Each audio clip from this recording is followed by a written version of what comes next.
Bonjour et bonsoir, le grand frère, le père même, je peux le dire, et l'un de mes fans parce qu'on se croisait devant une banque en Côte d'Ivoire, que je vais taire de nom. Je partais accompagner mon oncle, mon père adoptif, M. Charles Niapo, que je salue ici de passage, qui est témoin de... Et quand je vous ai vu, c'est moi qui est venu vers vous, mais c'est vous qui êtes venu vers moi. J'étais vraiment étonné, j'étais vraiment surpris. Et vous m'avez dit, jeune homme, tu as du talent, tu fais des vidéos, tu fais ta comédie, mais tu as beaucoup de textes et tu as beaucoup d'analyses et tu es beaucoup respectueux. Tu taquines, mais avec beaucoup de courtoisie. Continue, tu as du chemin à faire, mais je sais que tu vas y arriver parce que tu as du talent. Je vais parler ici de Alpha Blondy. L'année passée, décembre par là, je pense qu'on se croisait à la chose devant une banque qui n'est pas loin de votre maison en face. Et je vais taire le nom. Et vous m'avez vraiment félicité. Je n'ai pas voulu prendre des photos ni votre numéro parce que je voulais que ça soit vraiment comme ça. Mais je viens vers vous pour dire que voici, moi, ce que j'aimerais, ou je pensais, ou je crois, si c'était moi qui étais interrogé en tant qu'un artiste simple, parce que vous êtes interplanétaire, vous avez dépassé le niveau international. Mais aujourd'hui, la Côte d'Ivoire va dans un système ou dans une direction très très dangereuse. Alors, moi j'interpelle en tant qu'un artiste, comédien, chorégraphe et humour satirique à tous les Ivoiriens d'ouvrir les yeux. Mais le problème aujourd'hui est profond.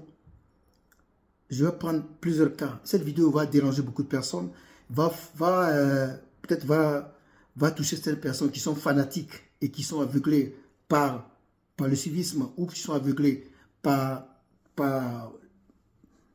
je le dis quelque part, par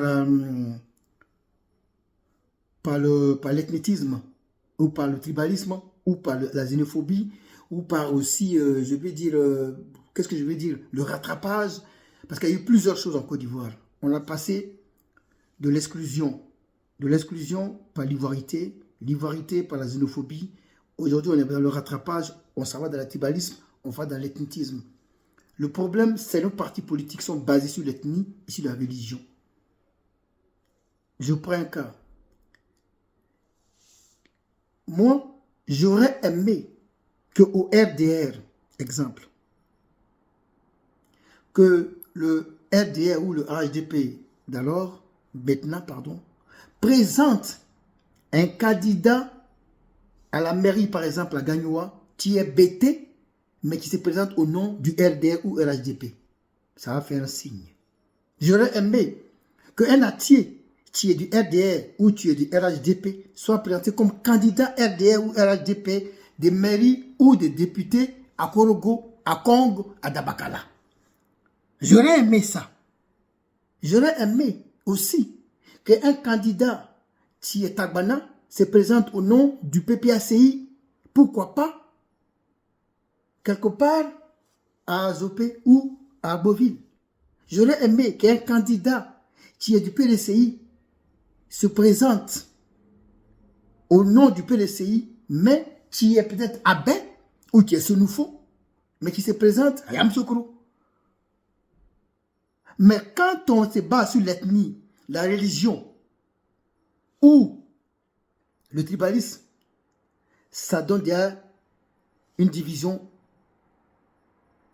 Il y a déjà la fissure pour le demain. Et c'est ça que souvent les impérialistes européens utilisent quand ils savent qu'il y a la division au départ. Je prends un cas. Nos frères du Nord ou nos frères d'Oula, en Diémé, le plus souvent n'aiment pas se mélanger aux autres. Et je sais de quoi je parle. Dans mon village, à Logobia, par exemple, il y a un Doulabougou. Tu vas à Yopougon, il y a un Doulabougou. Tu vas à gagner des choses à Tiensalé, il y a un Doulabougou. Tu vas à Tan, tu vas à Beauville, il y a un Doulabougou. Tu vas à Amsokro, il y a un Doulabougou. C'est-à-dire que très souvent, ils n'aiment pas se mélanger aux autres. C'est ce que les Turcs et les Arabes font ici très souvent. Quand ils achètent, quand ils prennent un quartier, ce quartier-là, et chacun vient, le quartier devient quartier turc, ou bien quartier arabe, ou bien quartier turc en Allemagne. Qu'est-ce que les Allemands font? Les Allemands surveillent le quartier et mettent les mains sur le coude. Et très souvent, ils disent qu'on est rejeté, on n'est pas intégré. Mais est-ce que vous acceptez d'intégrer les autres? Est-ce que vous acceptez de partager les mêmes choses avec les autres? Voici le problème aujourd'hui. Et quand moi je vois le gouvernement, 90% ou bien 80% du gouvernement est composé de nos frères du Là ou de nos frères du Nord, c'est dangereux. Et tous les généraux ou les capitaines des sections, de trucs, c'est dangereux. C'est qu'il y a déjà une fissure. Mais il doit montrer aux gens que hier, vous l'avez rejeté, nous on tend la main. Hier, vous l'avez rejeté, tout, on tend la main. Mais si tu n'acceptes pas d'intégrer les autres, comment tu veux que les autres t'intègrent? Après, tu te sens rejeté, mais au contraire, tu te recules des autres, tu n'es pas intégré par les autres, comment on peut pas te rejeter? Voici le problème de la Côte d'Ivoire d'aujourd'hui. Je prends un cas. Le président Ado, on dit que son troisième mandat était anticonstitutionnel ou bien n'était pas tant. À sa place, qu'est-ce que je veux faire?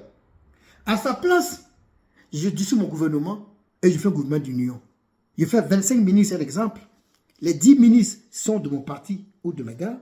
Les 15 ministres, j'ai dit PPACI, donnez-moi 3, donnez-moi 4. Selon la puissance des partis, donnez-moi ça, donnez-moi ça, donnez-moi ça. Comme vous dites que c'est illégal, on m'a dit illégalement, je pense qu'ils vont dire non.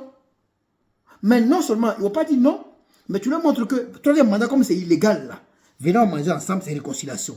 Il y en aura 1, la réconciliation dedans, 2, l'intégration des partis politiques, et 3 aussi, ça camoufle ton illégalité, parce que eux, mais ça que quand c'est illégal, des illégaux mangent ensemble, à la fin, on est illégaux.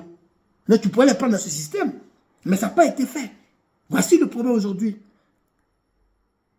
Et le plus souvent, on a l'impression que c'est des partis politiques basés sur l'ethnie, ici la religion.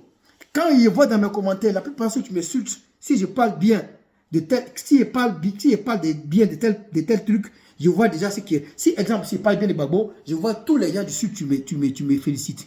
Si je parle bien des Ados, tous les gens du Nord, tu me félicites. Si je fais le contraire, c'est les gens du temps qui m'insultent. Si je fais le contraire, c'est les gens du temps qui m'insultent. Donc, je sais déjà où est la fissure, où est le problème d'aujourd'hui. Mais vous, les politiciens, il faut d'abord intégrer les autres. Il ne faut pas faire un gouvernement 100% ethnique, 100% religieux. C'est dangereux pour demain. Ça, c'est un système arabe. Regardez les Libanais en Côte d'Ivoire. Quand ils viennent, ils s'installent, ils créent un pays d'un pays.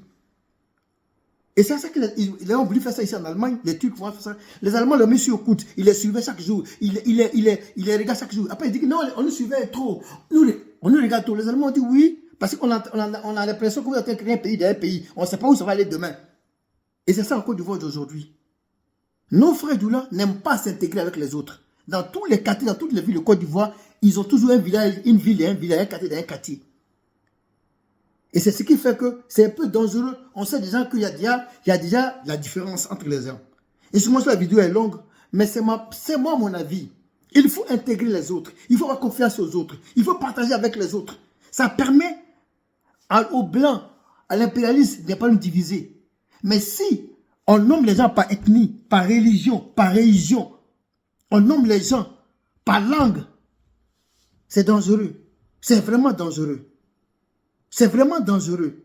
Donc j'appelle ici le RHDP ou le RDR d'arrêter de nommer les gens par ethnie, par religion.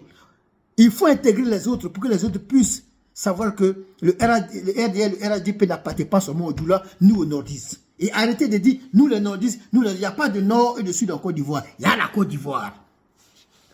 Parce que personne va dire sudistes, non, c'est dangereux. Dès que tu dis à nous les nordistes, tu t'exclus déjà et tu exclus les autres.